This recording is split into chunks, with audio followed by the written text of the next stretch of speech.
10th का mathematics में real number part 10 है, इससे पहले थ्योरी पढ़ चुके हो। अब इसका प्रैक्टिकल, इसमें HCF निकालना है। पार्ट 9 में तुम लोगों को HCF की परिभाषा बतला दिए थे, महत्तम समापवर्तक की। तो इसमें कह रहा है यूक्लिड विभाजन एल्गोरिथ्म का प्रयोग कीजिए। यूक्लिड विभाजन एल्गोरिथ्म का फार्मूला तुम लोग पढ़े हो, A बराबर BQ प्लस R, जहाँ शर्त क्या है, जहाँ शून्य से बड़ा या शून्य के बराबर R का मान होना चाहिए और R से बड़ा है B। ये यूक्लिड विभाजन एल्गोरिथ्म है, जिसमें A क्या है, तो A हो गया बीच वाला भाज्य, ये हो गया A B Q R। इसमें ये फार्मूला कैसे होता है प्रैक्टिकली इसको पीछे बतला दिया गया है। तो इससे पहले तू लोग देखो, जो HCF महत्तम समापवर्तक चौथा पाँचवा क्लास में जिस ढंग से पढ़े हो, ये 4052 यानी 4052 और 12576 महत्तम समापवर्तक निकालना है। तो महत्तम समापवर्तक में दो संख्याएं अगर दी गई हो तो बड़ी संख्या में छोटी संख्या से भाग देने का काम करते हैं। तो ये बचपन में जो विधि सिखाए उसके द्वारा कैसे निकालेंगे, जैसे 10 और 15 का महत्तम समापवर्तक निकालना है तो बड़ी संख्या 15 है, 15 में 10 से भाग देंगे, 10 एकम 10, 5 बचा, 5 दूनी 10, शेष 0 बचा। इसमें आंसर कौन सा होगा, 5। आंसर हमेशा शेष शून्य आता है। तो जब शेष शून्य आ जाता है तो भाजक आंसर होता है। ये हो गया भाजक, भाज्य, भागफल, शेष। यहाँ आंसर 5 होगा ना। 10 और 15 का कितना हो जाएगा महत्तम समापवर्तक, यानी इतना का महत्तम, म से महत्तम, 100 से समापवर्तक बराबर 5। यही ना इसी तरह सीखा होगा पहले। तो इसमें यूक्लिड विभाजन एल्गोरिथ्म का प्रयोग करके HCF निकालना है। थोड़ा लंबा होता है लेकिन तरीका जो है इस फार्मूला के अनुसार, अब बड़ी संख्या में छोटी संख्या से भाग दो। तो यहाँ पर 12576 है, तो इसको हम लोग भागा देंगे बड़ी संख्या में छोटी संख्या से।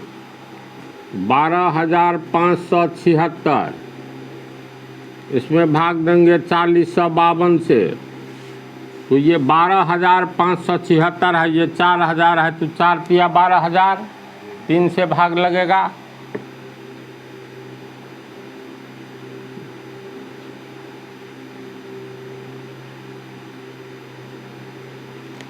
होगा इतना,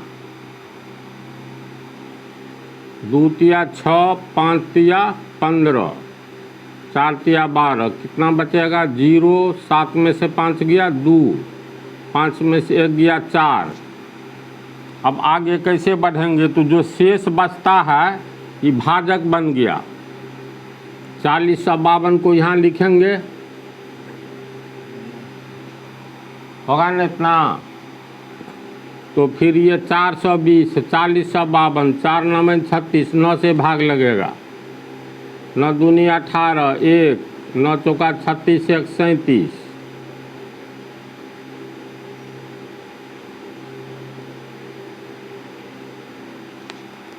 शेष में जब तक 0 नहीं आता है तब तक हम लोग भाग देते हुए चलते हैं, ये सब याद है ना।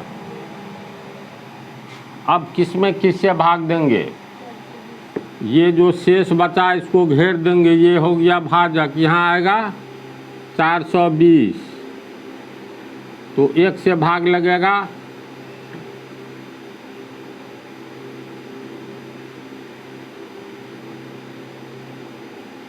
इतना होगा शेष।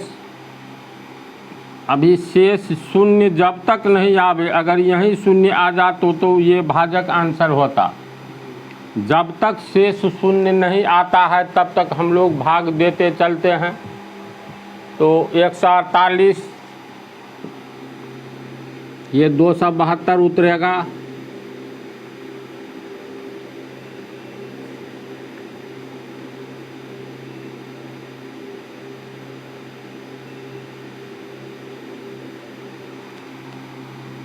कितना होगा? फिर ये 148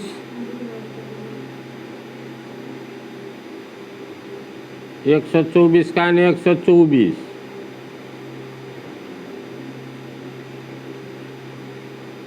24 हुआ। इसको यहाँ लिखते हैं, मान लो ये 24, फिर ये 124, तो 24 पंचे 120, ये 24 यहाँ आएगा, 4 छके 24, शेष में शून्य आ गया। ज्यों ही शेष शून्य आवे तो भाजक आंसर हो जाता है यहाँ। इसके अनुसार 4 होगा आंसर, होगा ना? ये तो सब आदमी जान रहा है, बचपन में यही इसी ढंग से सिखाया जाता है। अब यूक्लिड विभाजन एल्गोरिथम का प्रयोग करके इन दोनों का महत्तम समापवर्तक निकालना है। तो फार्मूला होता है, यही फार्मूला होता है, ए बराबर बी क्यू प्लस आर।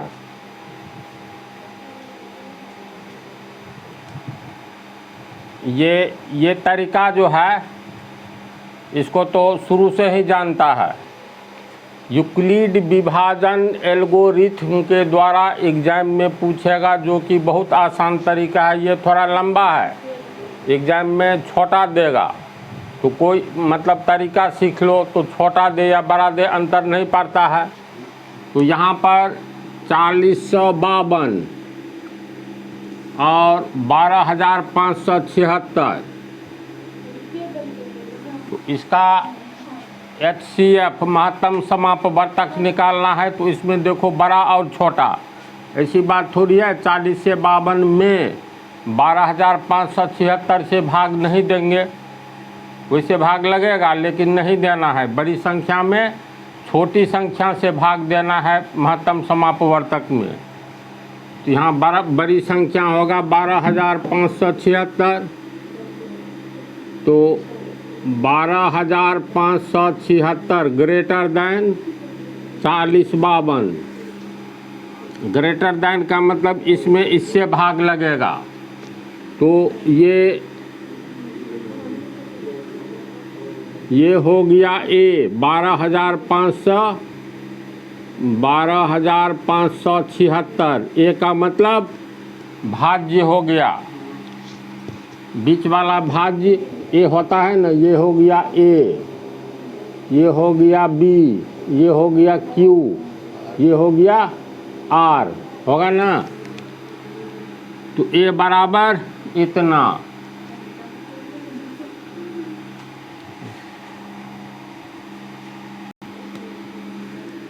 ए बराबर इतना हुआ, तो ये क्या है? ये बीच वाला हो गया तुमको ए, यानी भाज्य, ये हो गया भाजक। तो बी बराबर हो गया तुमको 4052, यानी भाज्य भाजक दिया रहता है महत्तम समापवर्तक में निकालने के लिए। तो ज्यों ही भाज्य अभाजक दिया हुआ है तो यूक्लिड विभाजन एल्गोरिथम से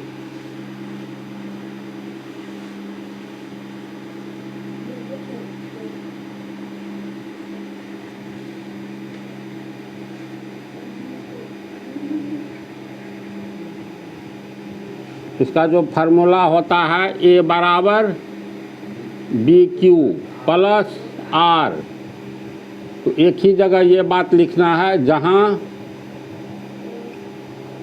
शून्य से बड़ा या बराबर आर होता है, आर से बड़ा बी होता है, इतनी बात लिखना होगा।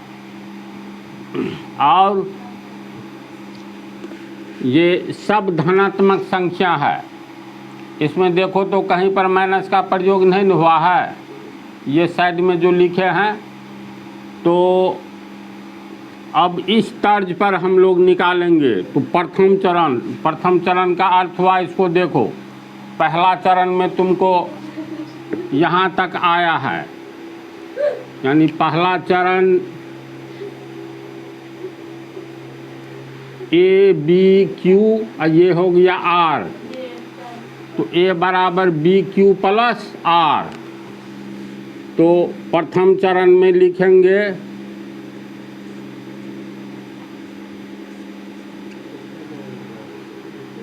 ए का मान कितना है, 12,576, तो 12,576। बी का मान 4052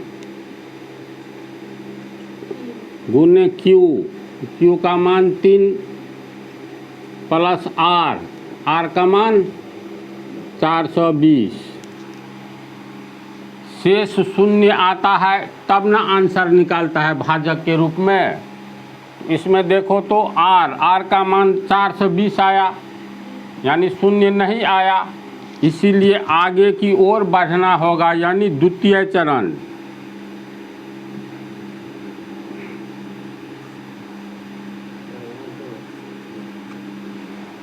द्वितीय चरण का अर्थ हुआ, अब 4052 ये भाजक यहाँ चला गया और शेष से भाग लगा। अगर इसको हम लोग मिटा दे तब की स्थिति देखो, दूसरा चरण यहाँ से शुरू हो रहा है, तो दूसरा चरण में एक हो गया 4052 हुआ ना, तो द्वितीय चरण में ये पंक्ति एक ही जगह लिख देंगे। द्वितीय चरण में ए बराबर बी क्यू प्लस आर, तो ए का मान हो गया 4052, तो 4052 ये हुआ बी और ये हुआ क्यू और ये हुआ आर। अब सेटिंग कर दो, ए बराबर बी क्यू प्लस आर, तो बी 420, क्यू हो गया 9, बी क्यू, आर हो गया 272। देखो आर का मान शून्य नहीं ना आया, अंतिम में आर का मान शून्य आ जाएगा तो भाजक आंसर होगा। तो द्वितीय चरण हम लोग लिख लिए, यानी द्वितीय चरण इतना हुआ, शेष आर आया। तो शेष जब तक शून्य नहीं आएगा तब तक हम लोग आगे की ओर बढ़ते जाएंगे। तो द्वितीय चरण क्लियर हुआ, तो चलो इसको मिटा देते हैं।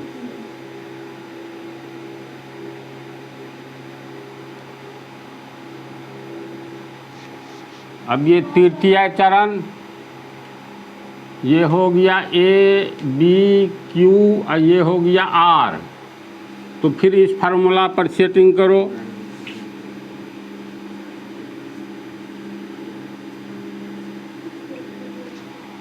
ए हो गया 420, बी क्यू 272 गुने 1, शेष हुआ 148। देखो शेष शून्य फिर भी नहीं आया, इसका मतलब चौथे चरण की ओर बढ़ेंगे। तो ये तीसरा चरण समाप्त हुआ।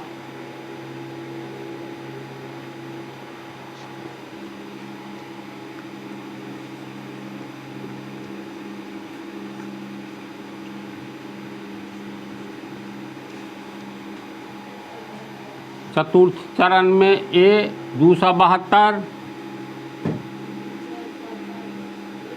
फिर बी क्यू 148 गुने 1,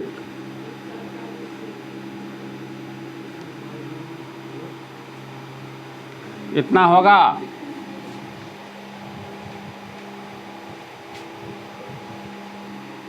यहाँ आर का मान 124 आया। ये चरण तब तक आगे की ओर बढ़ता जाएगा जब तक आर का मान शून्य नहीं होगा। अंतिम में तो होता ही है, तो इसका मतलब फिर ये पांचवा चरण।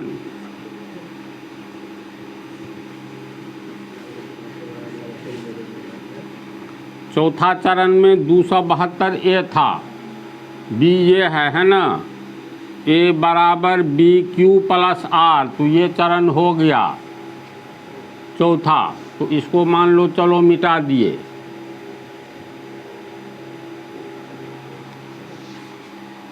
तो अब ए हो गया 148, ये बी ये क्यू, ये हुआ आर, तो ए बराबर बी क्यू प्लस आर, ए का मान 148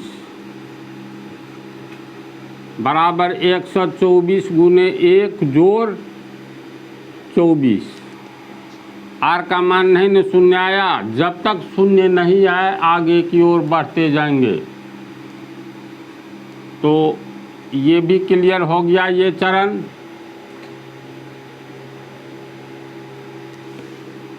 अब पुनः ये हो गया ए, ये बी क्यू आर, तो छठा चरण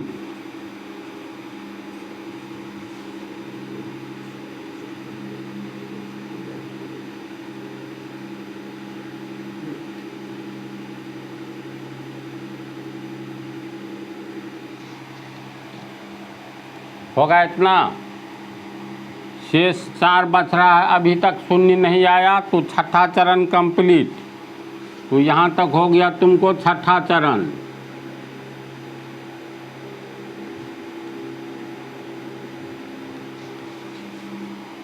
सातवां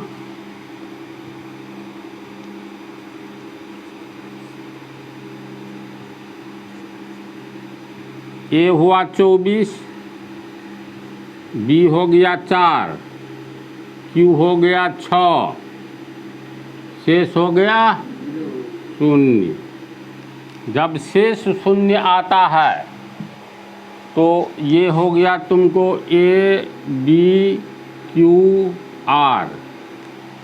महत्तम समापवर्तक में ज्यों ही शेष शून्य आता है तो भाजक आंसर हो जाता है। बचपन के क्लास में जो पढ़े हो यही न होता है। यहाँ शेष शून्य हो गया, भाजक है बी, तो आंसर क्या होगा? बी क्यू, बी होगा आंसर। ढंग से समझ लो, है ना। लिखेंगे यहाँ बी बराबर 4, ये भी दिखलाना है आर शून्य हो गया, तथा आर बराबर शून्य। यही से शून्य होता है तो बी आंसर हो जाता है। यहाँ बी बराबर 4 तथा आर बराबर शून्य, तो अंत में लिखेंगे इसलिए 12,556 76 एवं 4052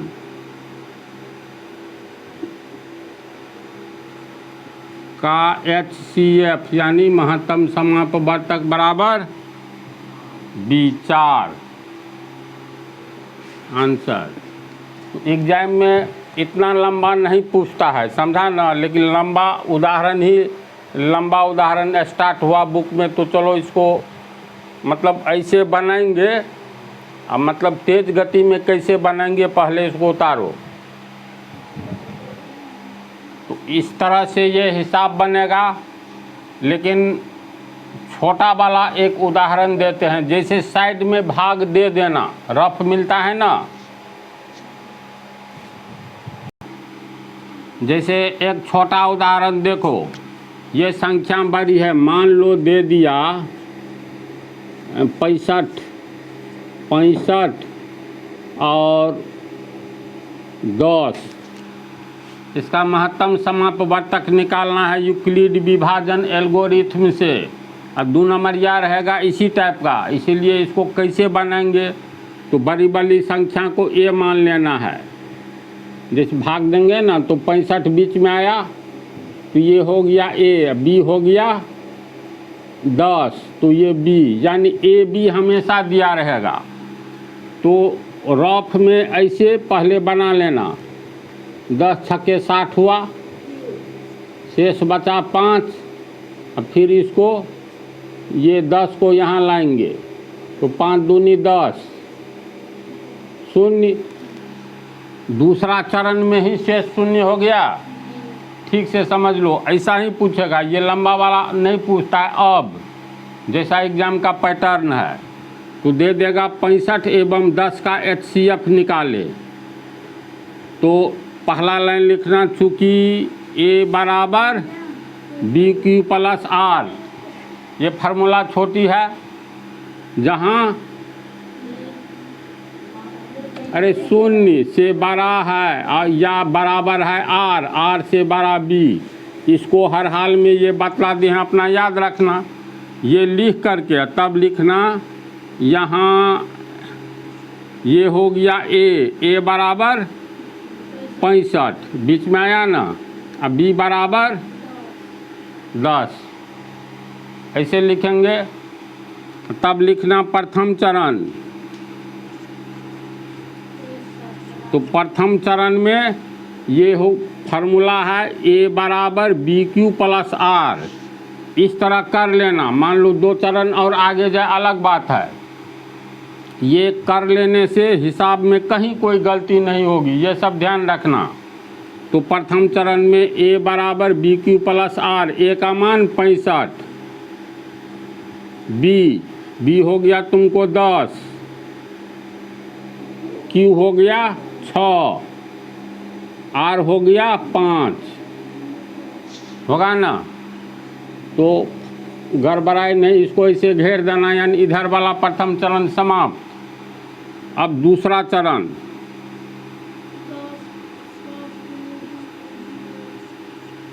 दूसरा चरण में ये A हो गया, तो पहले A तो 10, 5 गुने 2 गुने 5 और 5 गुने 2 एक ही चीज़ है ना जी। तो अगर हम लोग लिखते हैं 2 गुने 5 तो पर भी 10 हुआ, अब 5 गुने 2 लिखेंगे तो पर भी 10 हुआ, लेकिन लिखेंगे क्या, पहले लिखेंगे B, इसको याद रखना है। तो B का मान यहाँ 5 होगा, तो 5 गुने 2 जोड़ R का मान 0 हो गया। दूसरा ही चरण में R का मान 0 हो गया, तो लिखेंगे यहाँ R बराबर 0, इसीलिए B R बराबर 0 तथा ये B है, ये A है, B बराबर 5, अतः 65 एवं 10 का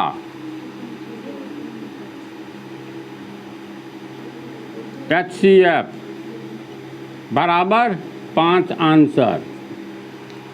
समझी, ये नहीं लिखेगी तो गड़बड़ हो जाएगा, तो इसको भी एक हिसाब के रूप में दे देते हैं, उतार लो। कैसे बनेगा तरीका तो लोग समझ गया। साइड में ये बचपन वाला महत्तम समापवर्तक निकाल करके प्रथम चरण द्वितीय चरण वहाँ तक, उस चरण तक बढ़ेंगे जब तक R का मान 0 नहीं हो। R का मान ज्यों ही 0 होगा तो B का मान जितना होगा वही आंसर होगा। इस टाइप से बनेगा, ये किताब का नहीं है, अपने मन से दिए हैं, इसको भी उतार लो। और पाठ 11 में भी यही उदाहरण होना चाहिए, तो पाठ 11 इसके बाद